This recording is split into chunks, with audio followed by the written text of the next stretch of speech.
Oiê! Estamos aqui num cenário completamente diferente hoje, porque eu quero que você sente aqui nesse lugar do sofá e que nós possamos conversar. Hoje nós vamos falar sobre relacionamento. Isso foi algo que me pediram muito e agora que eu sou casada, eu me sinto na obrigação de falar pra vocês um pouquinho sobre a nossa época do namoro. Então, vem comigo, eu vou te dar algumas dicas e principalmente eu quero ser sua amiga. Então, vamos conversar um pouco sobre isso. Vem! A primeira pergunta que eu quero responder é quando? Quando a gente pode namorar? Bom, a Bíblia não traz nenhuma resposta de 14, 15 anos, mas a gente pode tirar algumas conclusões dos casamentos que já aconteceram na Bíblia. O primeiro de todos que a gente pode analisar e que eu acho muito interessante é o primeiro casamento da vida, que é o primeiro casamento que acontece aqui em Gênesis. Entenda o que as coisas estão acontecendo, como que é dado a mulher para o homem depois. Você já vai entender o que eu tô querendo dizer. Vem comigo. Lá no capítulo 1, versículo 27 diz: Criou Deus o homem à sua imagem. A imagem de Deus criou. O homem e a mulher os criou. Deus abençoou e lhes disse: Sejam férteis e multipliquem-se, enchem e subjuguem, dominem sobre os peixes do mar, sobre as aves do céu e sobre todos os animais que movem pela terra. Então, primeiro, eu acho que é interessante você começar a namorar a partir de uma idade que você já pode casar. O que isso significa? Não há necessidade de você começar a namorar com 14 anos, 15, 16 anos, porque até o momento que você for casar, vai passar um longo período de tempo. E isso acaba te dando muitas brechas para dores no coração, e eu não tô falando de infarto, tá? Eu tô falando realmente de traumas que você pode adquirir, fases que você vai passar no sentido de não aproveitar os seus amigos, de não aproveitar as facilidades que você tem na adolescência. Então, eu te indico a namorar a partir do momento em que legalmente você pode se casar. Com 14 anos, você não pode se casar. E aí, por que você vai namorar com 14 anos, sendo que o objetivo do namoro é terminar? Terminar em casamento ou terminar o relacionamento. Então, isso é algo que você precisa analisar aí. Evite namorar muito cedo, para que você evite também relacionamentos difíceis. Quando a gente é adolescente, a gente não tem muita noção ou a gente não sabe controlar muito bem os nossos sentimentos. Então acaba que a gente pode ser muito tóxico com alguém. Você pode ser muito ciumento ou você pode ser muito pegajoso. Isso tudo vai atrapalhar no relacionamento que você vai ter ou até na vida futura, sua ou daquela pessoa. Então isso é muito importante você saber. Não namore muito longe de idades em que você pode se casar. Ficou a dica? Isso tudo, gente, é particular da Brenda. São dicas que eu levo com experiências que eu tive. Eu namorei muito cedo. Eu tinha ali por base de uns 14, 15 anos, quando eu comecei a namorar, que eu ia à casa do meu namorado, que eu conhecia a família dele. E é exatamente isso que eu tô te falando. Eu tive um relacionamento que foi muito tóxico, exatamente por isso. A pessoa tinha ciúme dos meus amigos, eu não podia mais falar com os meus amigos, não podia falar com as minhas amigas, eu não podia mais usar algumas roupas do uniforme do colégio. Olha isso, era o uniforme da escola e eu não podia usar porque essa pessoa tinha ciúmes. Então, eu adquiri alguns traumas que não precisavam ter sido adquiridos porque eu comecei no momento errado. E aí, você quer isso também pra você? Espero que não. Outro ponto interessante sobre relacionamentos que eu quero trazer pra você aqui é o fato de que você precisa ter um trabalho. Ao ler a história de Gênesis, a gente vê a ordem das coisas sendo perfeita. Antes de dar a mulher, Deus deu o trabalho de Adão. Deus deu a oportunidade de Adão escolher o nome de todos os animais, porque seriam esses animais que ele cuidaria no jardim. Então, aqui vai a segunda dica para você. Só namore depois que você estiver trabalhando. Nossa, Brenda, mas eu sou estagiário, eu posso. Se você tem um dinheiro para que você possa levar a sua namorada para sair para comer, que você possa oferecer um presente de Dia dos Namorados, isso tudo leva você a poder namorar, a ter a possibilidade disso. Porque imagina a vergonha de você ir lá pro seu pai ou sua mãe e falar assim: ei, me dá 20 pila para eu poder comprar um sorvete para eu e minha namorada ou eu e meu namorado comer. Sinceramente, se meu filho vir e falar isso, cria vergonha na sua cara, vai trabalhar, eu vou ficar sustentando seu relacionamento? Tá brincando? Você consegue entender que você precisa ter uma liberdade financeira para conseguir namorar? Pode parecer muito estranho ou até muito consumista da minha parte falar isso, mas você tem que saber que logo que vocês começarem a namorar, vocês vão sair mais vezes, mais frequentemente. E vocês precisam também entender que existe sim a necessidade de uma base de um financeiro sustentável para que vocês possam casar depois. Claro, Deus faz grandes milagres. E eu vivi um milagre muito maravilhoso no meu casamento. Mas é porque nós estávamos trabalhando o dobro ou o triplo e Deus nos auxiliou com isso. Então, outras oportunidades de trabalho apareceram e a gente conseguiu se casar na época que a gente tinha desejado. Mas sempre trabalhando, sempre orando e procurando fazer a nossa parte. Você consegue entender isso? Eu sei que pode parecer doloroso ou difícil, mas é algo que a Bíblia traz. Nada acontece por acaso. Deus tem o cuidado de colocar tudo na ordem, cada coisa em sua etapa, para que a gente possa aprender com tudo aquilo que Ele tem passado pra gente. Então não se sinta mal porque você não tem um emprego ainda, ou porque você é muito novo, mas é porque não é o momento para você fazer isso.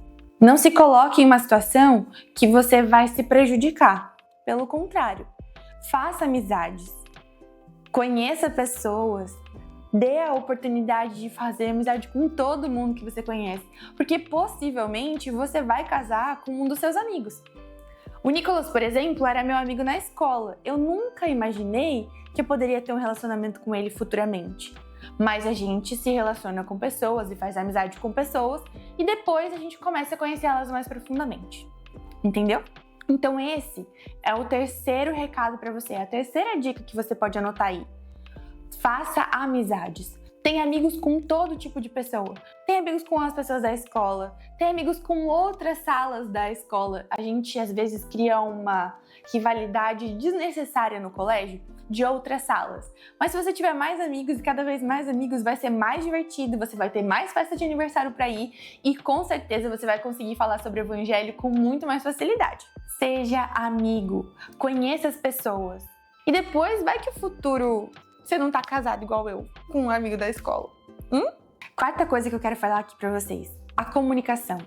Nós precisamos entender que em relacionamentos, a comunicação é algo muito importante.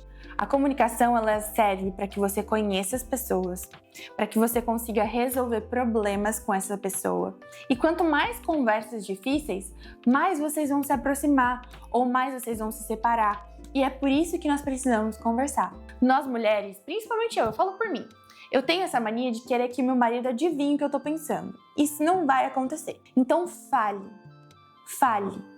Exteriorize aquilo que você quer. Se por acaso você já namora, entenda isso, é um conselho muito importante. Mas se você não namora, você precisa comunicar-se bem. Fale bastante com todo mundo, com seus pais, com a sua mãe, sabe? O relacionamento que você tem com seus pais, ele vai refletir muito fortemente no seu relacionamento. Se você é uma pessoa muito distante dos seus pais, possivelmente você vai ser uma pessoa muito distante do seu marido ou da sua esposa, porque é assim que você convive com pessoas que são muito íntimas de você. Então preste atenção nisso.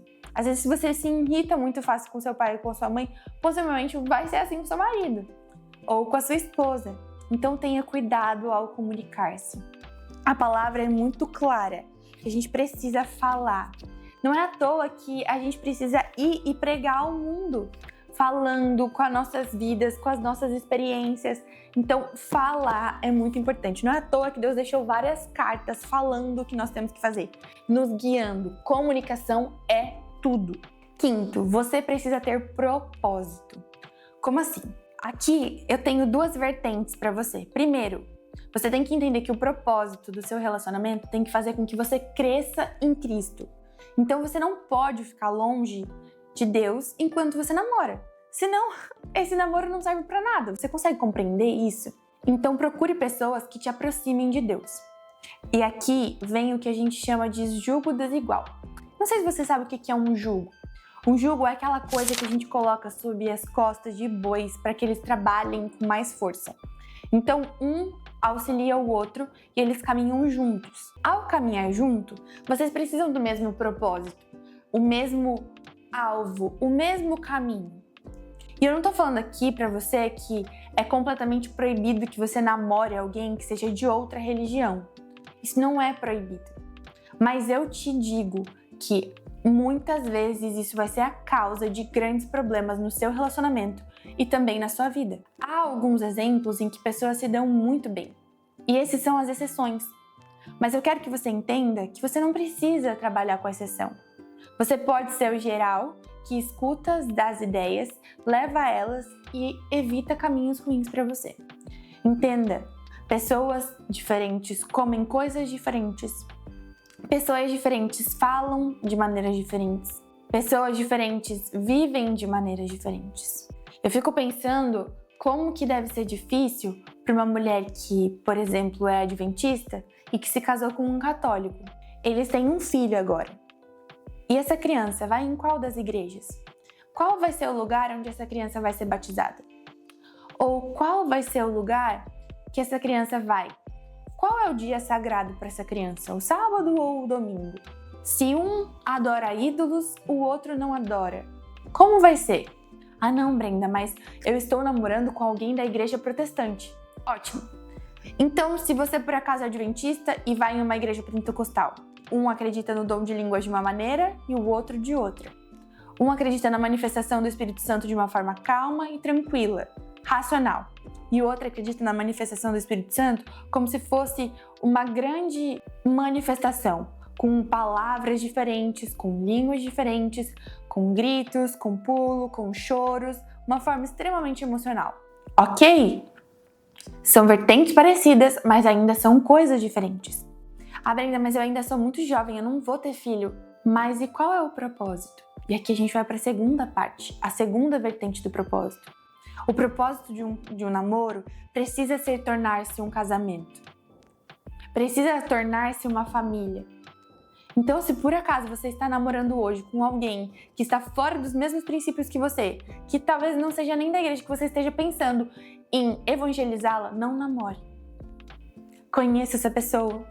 Mostre a Cristo para ela, mas não namore. Não, por favor, não se envolva emocionalmente com essa pessoa. Seja amiga dela, apresente a Cristo, mas não se envolva emocionalmente. Porque às vezes os sentimentos se confundem. Algumas pessoas se batizam por causa do relacionamento que tem com o outro. E não é assim que tem que ser. Nós precisamos conhecer a Cristo por nossas experiências, por nosso amor a Ele. Você consegue entender? São coisas muito difíceis de ser faladas. Mas com a pouca experiência que eu tive até agora, são os grandes problemas que eu vejo em relacionamentos de pessoas que estão próximas de mim. Então, propósito. Qual é o propósito? Ah, Brenda, mas você só está falando sobre propósitos que são tão distintos. Bom, às vezes os propósitos são próximos também. Às vezes algumas pessoas gostam, são da mesma igreja, têm a mesma fé, têm propósitos de conhecer a Cristo, mas missões diferentes. Olha como isso é forte. Às vezes aquela pessoa arde pela missão. Ela quer viajar a todos os países do mundo e ir para todos os lugares diferentes. Enquanto o outro é uma pessoa caseira que gosta extremamente de estar perto da família. Ah, Brenda, mas isso é jogo desigual. Ainda assim é jogo desigual. Você consegue compreender que vocês precisam se comunicar para saber o que cada um entende? É por causa disso que nós precisamos conversar, que precisamos estar em contato com a palavra de Deus para que nós possamos entender o que Ele quer para nós. Eu sei, é um vídeo diferente do que normalmente eu faço, é um vídeo sobre relacionamentos e me diz aqui se você gostou. Se inscreve nesse canal para mais dicas como essa e se vocês gostarem desse formato, o meu sofá vai ser o nosso divã e a gente vai falar muito sobre relacionamentos.